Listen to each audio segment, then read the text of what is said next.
शरीर में घुले हुए जहर का शरीर में घुले हुए जहर का फिर भी तोड़ मिल जाता है दोस्त, मगर कानों में घुले जहर का कोई तोड़ नहीं है दोस्तों एक बार क्या होता है, एक बाजार में एक गुलाम बिक रहा होता है। 500 रुपए में एक गुलाम बिक रहा होता है। 500 रुपए में एक मार्केट में एक गुलाम बिक रहा होता है। तो ये देखकर एक साहूकार वहां से जब गुजरता है तो वो देखता है यार कि इतना सस्ता, इतने सस्ते में गुलाम कैसे मिल रहा है, इसे तो ले लेना चाहिए। ये सोचने के बाद वो दूसरे साहूकार के पास जाता है जो उसे बेचने आया था, गुलाम को बेचने। तो साहूकार से पूछता है कि यार ये आप इतने सस्ते में ये गुलाम कैसे बेच रहे हो, क्या इसमें कोई परेशानी है, क्या ये कामचोर है, क्या इसकी कोई तबीयत खराब है, ये बीमार है। तो वो जो साहूकार जो बेचने आया होता है वो बोलता है इसमें कोई कमी नहीं, बहुत मेहनती गुलाम है, ईमानदार गुलाम है, मगर इसमें एक कमी है, ये चुगली करता है। इसमें एक कमी है, ये कभी कभी चुगली कर देता है। तो जो साहूकार उसे खरीदना चाहता था वो ये सोचता है यार कि ये क्या ही चुगली कर लेगा, हम तो दो लोग ही हैं, एक मेरी वाइफ और मैं, दो ही लोग हैं, किससे चुगली करेगा, इसको मैं खरीद लेता हूं, 500 रुपए में क्या मिलता है। तो वो उस गुलाम को खरीद के अपने घर लेके चले जाता है। और गुलाम भी बहुत मेहनत से काम करता है, झाड़ू पोछा, ये गार्डन और बाल बच्चे सब कुछ बढ़िया से देखता है। कुछ दिन बीत जाते हैं तो वो जो गुलाम होता है उसके अंदर वो चुगली का कीड़ा फिर जाग उठता है। चुगली का कीड़ा जाग उठता है क्योंकि चुगली तो वो करता था और यहां नई जगह थे तो कर नहीं पा रहा, उसके अंदर चुगली का कीड़ा फिर जागता है। तो वो सीधा जाता है मालकिन के पास, साहूकार की बीवी के पास। साहूकार की बीवी के पास जाता है, उसके कान में जाके बोलता है मेम साहब का बाहर कहीं चक्कर चल रहा है।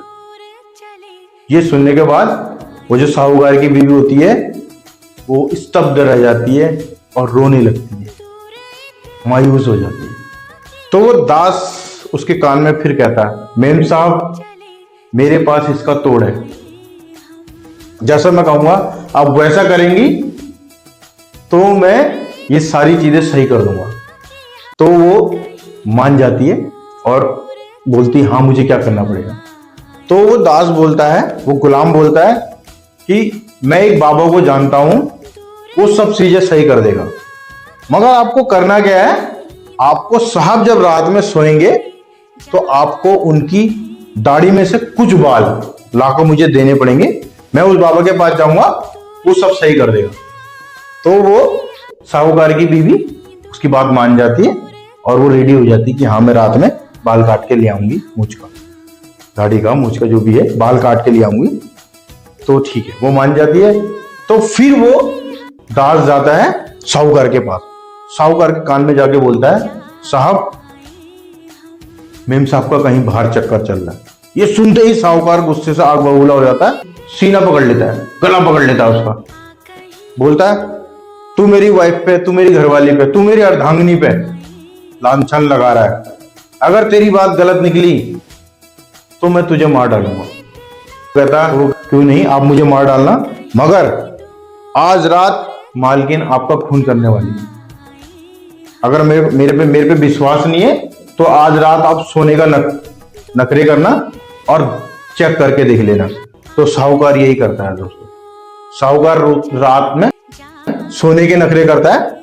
जैसे वो सोने के नखरे करता है, रात के 3 बजे साहूकार की बीवी कैंची लेकर जैसी उसके गले के पास पहुंचती है, जैसी उसकी दाढ़ी के बाल काटने के लिए पहुंचती है साहूकार के, साहूकार उसका हाथ पकड़ लेता है। साहूकार के दिमाग में उस दास ने तो वो चीजें बांट डाल दी थी कि आज तेरी वाइफ तेरा खून करने वाली। तो वो साहूकार जल्दी से कैंची को सीनता है अपनी वाइफ के हाथ से और कैंची अपनी वाइफ के गले में डालकर उसे मार देता है और वो वहीं मर जाती है। जब ये बात सुबह उस साहूकार की बीवी के परिवार को पता चलती है तो वो पीट पीट के साहूकार को मार देते हैं, वो पीट पीट के साहूकार को मार देते हैं। तो दोस्तों एक छोटी सी बात, छोटी सी कान में कही हुई बात, 2 व्यक्ति मर गए हैं दोस्तों। अब ये बात सुनने के बाद कि साहूकार को लड़की के घर वालों ने मार दिया, ये बात सुनने के बाद साहूकार के घर वाले उनसे लड़ने चले जाते हैं और आपस में लड़के मर जाते हैं, तो परिवार पूरे खत्म हो जाते हैं सिर्फ एक चुगली के कारण। तो दोस्तों तभी कहते हैं शरीर में घुले हुए जहर का तोड़ है, मगर कान में घुले हुए जहर का कोई तोड़ नहीं है। तो दोस्तों सुनी सुनाई बातों से मैं भरोसा ना करें, जब तक आप उसको देखें ना, उसको फील ना करें, उस सिचुएशन को जिए ना, जब तक किसी की बात पर भरोसा ना करें। दोस्तों मैं हमेशा कहता हूं सेफ रहो, स्वस्थ रहो, मौज में रहो। दोस्तों आपसे फिर मिलता हूं। जय हिंद, जय भारत। दोस्तों जय हिंद, जय भारत।